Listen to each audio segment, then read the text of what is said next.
Duke and Auburn, who I think are the two best teams right now still in this tournament, stood out the most. Auburn just ran through Alabama State. They ran through Creighton.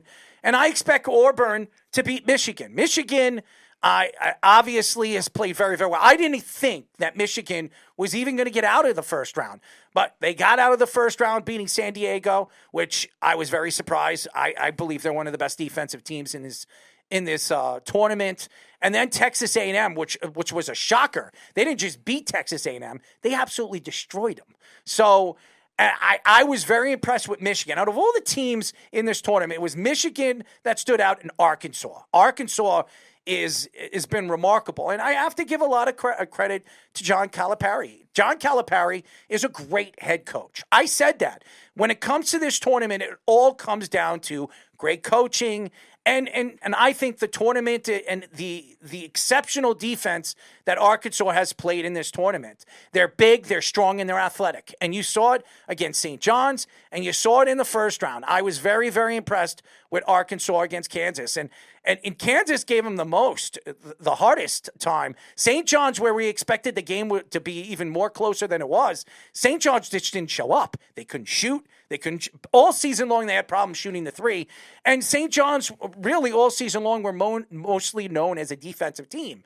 They didn't really have that many shooters, and their best shooter was 3 for 17. Yeah. That's not going to cut it. So obviously, St. John's was not going to get over the hump against Arkansas. And it's all about coaching. Now they're going to Texas. They got to play against Texas Tech, which is one of your teams, Speedy, that you expect to go to the Final Four.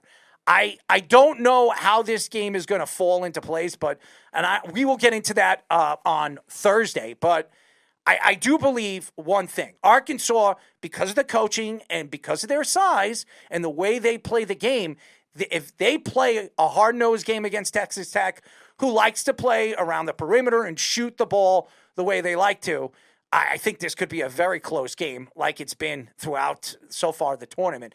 But again, Drake was very surprising too. I know everybody liked Drake against Missouri. I didn't. I was shocked. But how about the Texas Tech game against Drake in the West? What was that? That was Sunday, right? Yep. It was Sunday. I always forget because Saturday and Sunday. Yeah, they jumble a lot because there's one of each bracket. Yes, I thought Drake was very impressive. Against Missouri, I wasn't shocked that Texas Tech completely destroyed them, and it was really in the second half was just absolutely unbelievably dominant by the Texas Tech team. So it was fun. This tournament is very interesting because it's not shocking. Nothing shocked you so far in this tournament. I mean, there might be one or two shocking teams like Arkansas that are there right now, but every single one of these teams are supposed to be there. Maryland's supposed to be there. Texas Tech was expected to be there. Obviously, Florida, which we'll get into the whole UConn-Florida game. Michigan State is supposed to be here. You know what I mean? We expect that. Also, another team that I was shocked with was Michigan. I did not think Michigan would be here, but not shocking that Michigan is there. Auburn, obviously. And then there's the Duke Blue Devils. By the way, the Duke Blue Devils have won more times with 30 or more points to any team in the nation all season long. Now, everybody knows, anybody that knows me, I am not a Coach Shire fan. I'm not a Coach Shire fan. But, Speedy, what did I tell you just what was it, 24 hours ago? I told you what? Yeah, you would change your mind if John Shire wins a championship. I said that if John Shire wins a championship, and it just doesn't just flat out just closely in games win a championship, if he completely dominates this tournament, I might reevaluate my thoughts to John Shire. Did you not hear, though, John Shire's story? I know John Shire's story. I knew that before you sent that.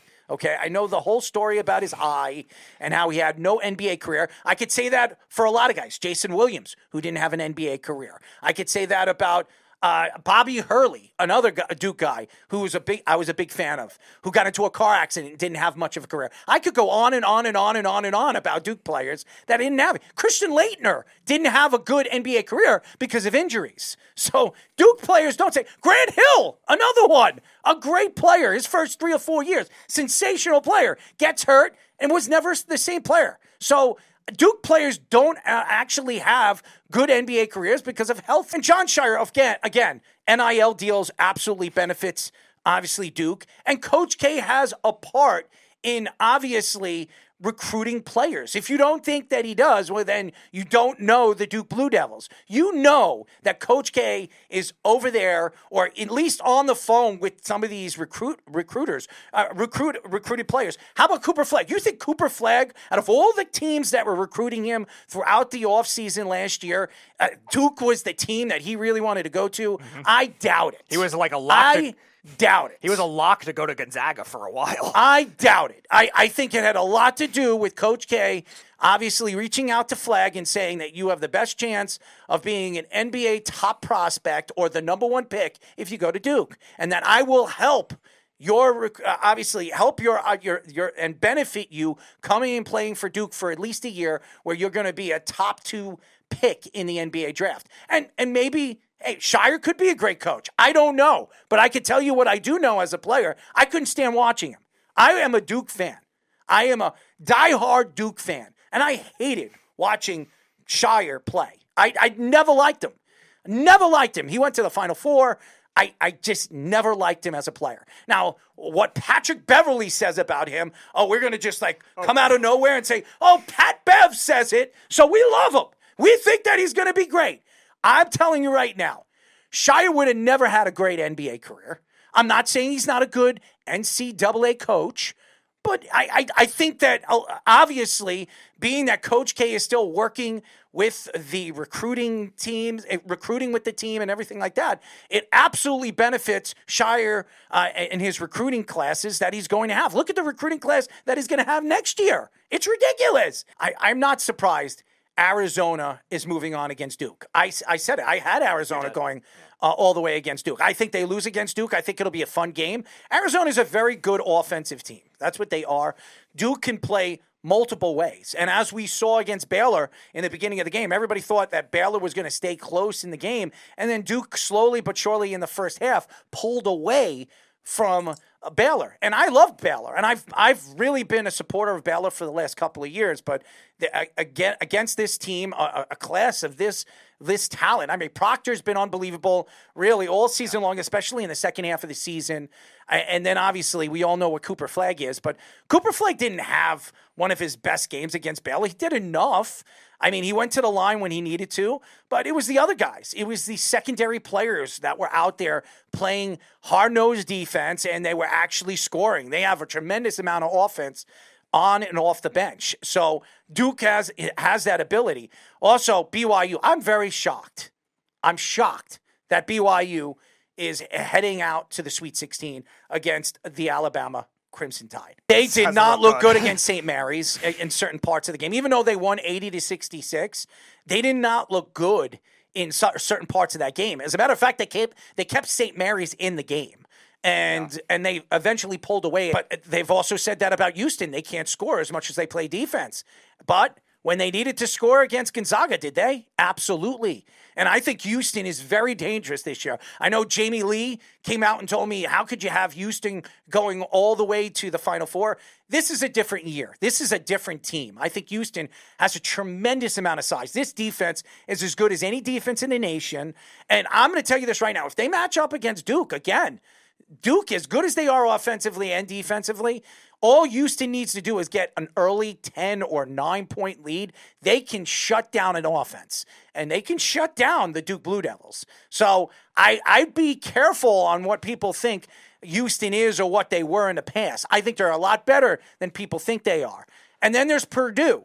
I love Purdue. I've always loved Purdue. I had them going all the way to the Final Four and then winning the national championship last year. Obviously, they fell short against UConn. But Purdue this year, they're big, they're strong, as they always are, and they have a very good coach, a guy that obviously knows how to get them further in the tournament year in and year out. They always go deep into the tournament, but always fall short. I think Purdue could be very scary. If they could beat Houston in the Sweet 16, hey, maybe they go to the Final Four and shock everybody. So Purdue has been very impressive to me as well. Kentucky and Tennessee. Not surprised both these teams are going on to the Sweet 16. Kentucky, very athletic, good, always good offensive team. And then there's Tennessee, who a lot of people think could have been a number 1 seed this year. They were sensational all year.